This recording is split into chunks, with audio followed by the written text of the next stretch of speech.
What is going on, everyone? Welcome on into another post game here on Mets Central as the New York Mets fall in extra innings because for whatever reason these games have to go to extra innings every single time it feels like against the Dodgers, but they fall in extras against the Dodgers, getting walked off by Freddie Freeman. Carlos Mendoza not giving the best performance as the manager tonight. Tyler McGill struggled early. He woke up later on, but it was not enough for the Mets to win this baseball game, unfortunately.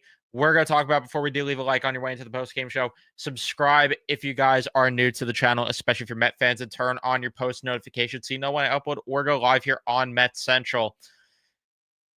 This is a rare time where I could sit here, though, and say I don't fully blame the offense. Now, listen, the offense did go 4 for 11 with runners in score position. Yeah, you do need to be a little bit better. And yeah, you need to capitalize when you do have a pitcher on the ropes a little bit more. But nonetheless, I can't sit here and blame the offense entirely when Tyler McGill puts them behind the 8 ball as early as he does. They rally back and get the lead. The bullpen, which has been asked to be sharp all year, is running on fumes. And then for whatever reason, I don't know what it is, but you have Carlos Mendoza. I don't know if he thought it was a tie game already and he was falling asleep at the wheel or what, but he puts Brazoban in to face the lower part of the Dodgers lineup. Is this was he putting Brazoban in because he was like, "Hey, you know what? We're going to go extras anyway, so we need to save Budo for a better part of the lineup since he's more rested." Why is Brazoban coming into the game after throwing 32 pitches yesterday? I don't understand that at all. I really don't. Just unacceptable. Unacceptable managerial decision. And would it have worked if Budo came into the game earlier on? I don't know. But all I know is that would have been the right decision. And, we talk about it all the time where I don't need it to be the decision that is going to necessarily work out. I need it to be a decision that has a good thought process behind it. And, there are times where the opposite happens, where I think something should happen and Doza does the opposite and it works out. But to me, this one was a no-brainer. Why are you putting Brazoban into that situation? The guy's running out of gas and it's clear as day. He's missing his locations way more than he was earlier on in the season. And forget about throwing 32 pitches yesterday. He threw an inning and a third as well in one of those games against the Rockies. So he had one day off between those outings. The guy is running out of gas. He has thrown a total. Let's now add it up here. I got to get the calculator for this one. But he threw 32 yesterday.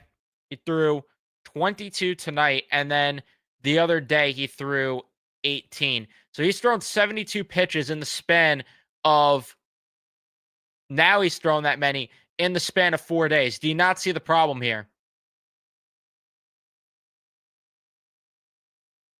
Do we not see the problem? To me, that falls on one man and one man only. That's Carlos Mendoza. Granted, again, Tyler McGill put them behind the 8 ball early, which was unacceptable as well, even if he did settle in. Because in the first inning, the Mets give him a run off the rip because Lindor flies out, Marte gets that single, Soto pops out, a wild pitch gets Marte over the second, Alonso drives him in with an RBI single to make it 1-0, and Nimmo strikes out.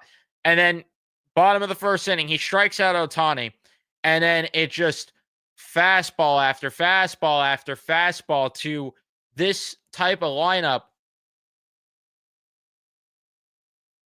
I'm sorry, but you're not Jacob deGrom throwing 100 out there.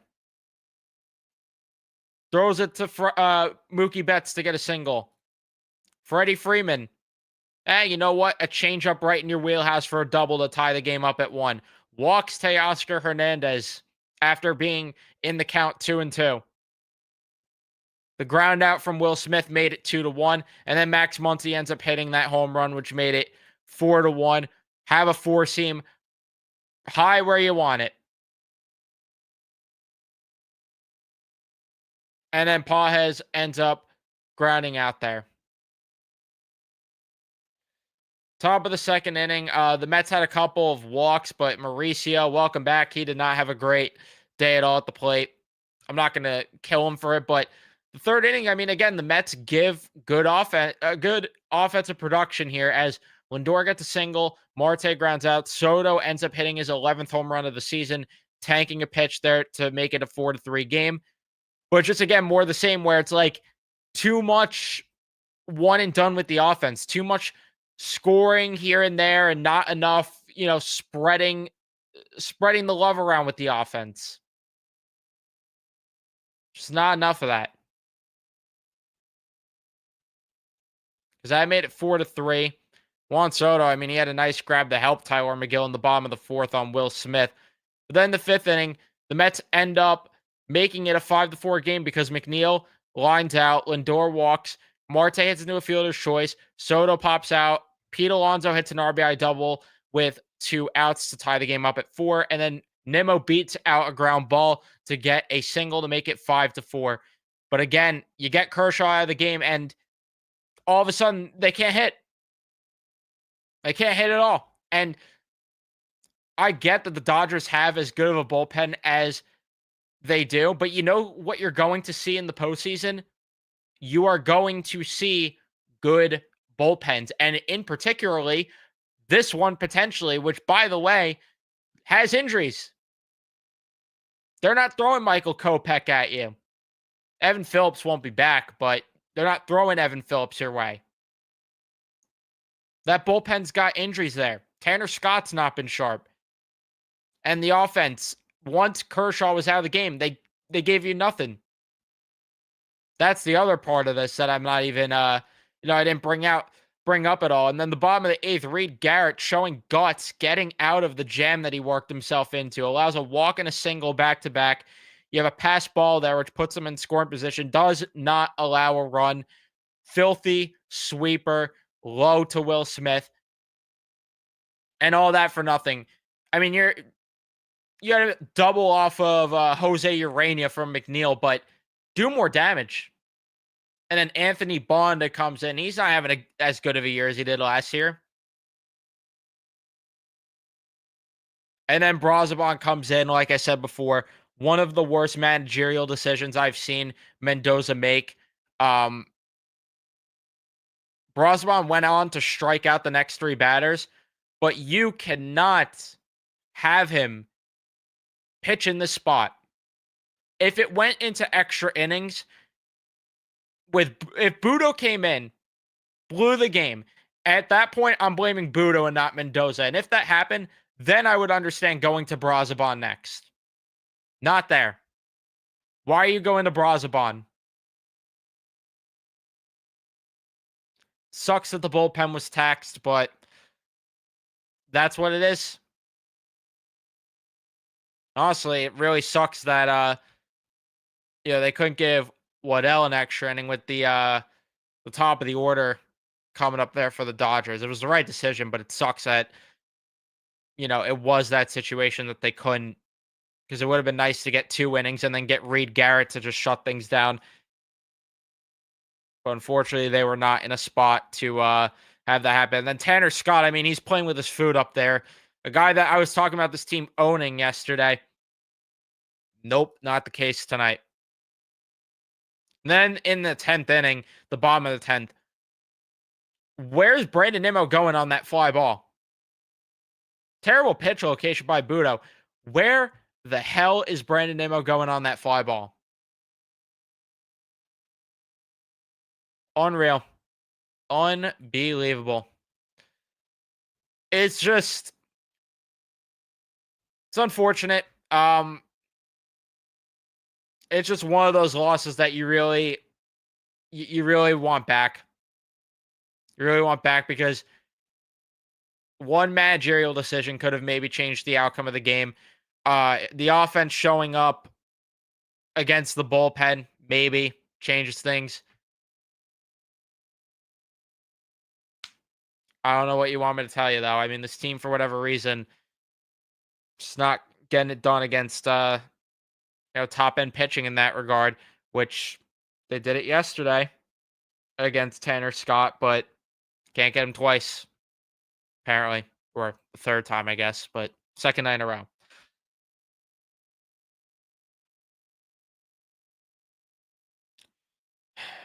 Just unfortunate. Very unfortunate.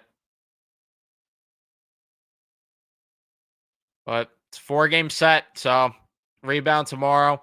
At the very least, guarantee the split. I would have liked for it to have been tonight because then you're going into these last few games where it's like, all right, you're in a good spot to win the series. And at worst, you end up splitting, which I would have took going into this. But tonight was one where you had to have that just given the circumstances. And it would have been so nice to get the win, especially with how taxed the bullpen was tonight. And then you have a fully rested uh bullpen outside of Reed Garrett for tomorrow. But unfortunately, Mendoza and crew had other plans. So let me see what you guys are saying though in the chat now. Would love to hear from you guys after a really just infuriating loss to the Dodgers here tonight. Very infuriating. That was disgusting. Pitching wasn't good enough, and those at bats late in the game, especially the 10th, were putrid. I don't know what they were doing up there.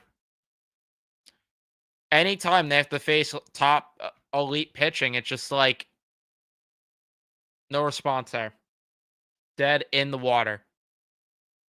Self-inflicted loss. Mendy with a terrible decision to bring in Brosman instead of Budo for the 9th. Offense disappeared late, and Nimmo with just a terrible read. And then why?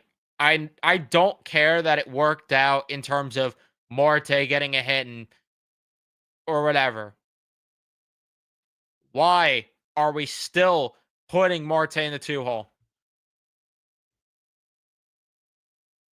Because Kershaw throws from his left hand. And then the other thing I saw too, and I'm sure someone will bring this up.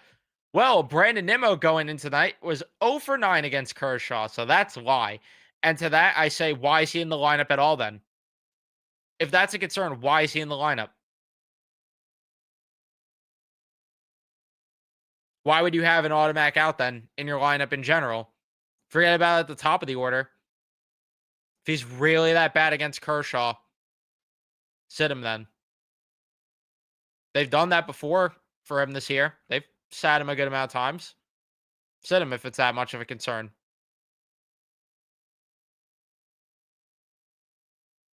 But for whatever reason, that didn't happen.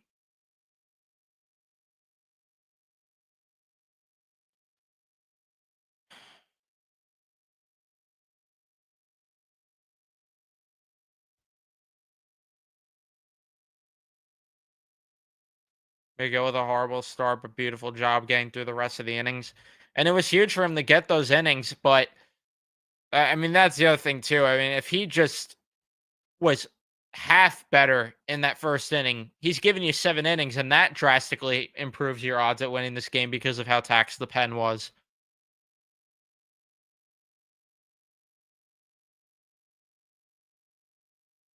It's the first time I can't fully blame the offense for a loss. They have blame, don't get me wrong, but I don't fully blame them here.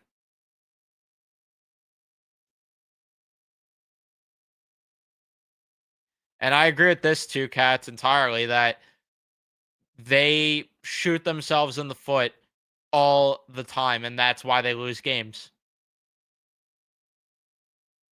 Pretty much every single loss is that way. And it's good, but it's also bad at the same time because it's like it shows you're not getting the timely hit at points. It shows that your managers may be making a few poor decisions here and there, which I blame more so the offense in that regard, not getting some timely hits or, the pitching blowing up late, which that's really only one game. Maybe now you could say two, but I correlate that with the manager thing. I don't know. You get what I'm saying though, where it's just like, yeah, I don't want to get the doors blown off here, but it's also very annoying that, these are winnable games that they have right in their grasp, and they let it go. They let it go away.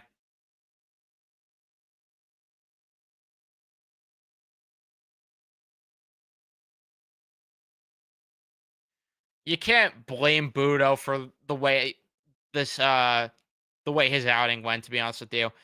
I can't blame him. He's starting with 2 runners on and nobody out. I don't know what he's supposed to do there. The Mets got to score 1 run in the 10th inning, and maybe this game's still going on right now. You have to score a run or 2 to put the pressure on.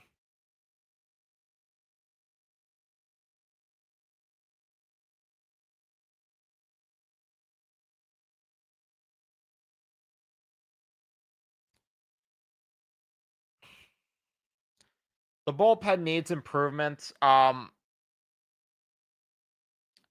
but realistically, I don't think they're that far off because you still have Brooks Raley on the way back. Like you said with Manaea Montas, which with Montas, I'm not excited for Montas to come back, to be honest with you, based on the way his rehab stints have gone. And who am I forgetting as well? I mean, Kranick will come back up. Nunez is still in the minor leagues. Like, they have solid options for the bullpen. I agree that they're probably going to need to get a reliever or two. But to me, I mean, the concern's more the offense and probably a starting pitcher because Tyler McGill's not getting it done. Again, I know Manaea is coming back. I know Montas is coming back, but I still would like to see someone that could give volume because it correlates together that you don't get volume from your starters, and this is where the bullpen's at this point of the season. I mean, this I agree with too. Not that I'm using this as an excuse, but I do agree that's garbage. And then in general, like they just played the Rockies, yet they're going to play the Rockies again next series. They just played the Dodgers not too long ago, and now they're playing them again. Just stupid schedule making.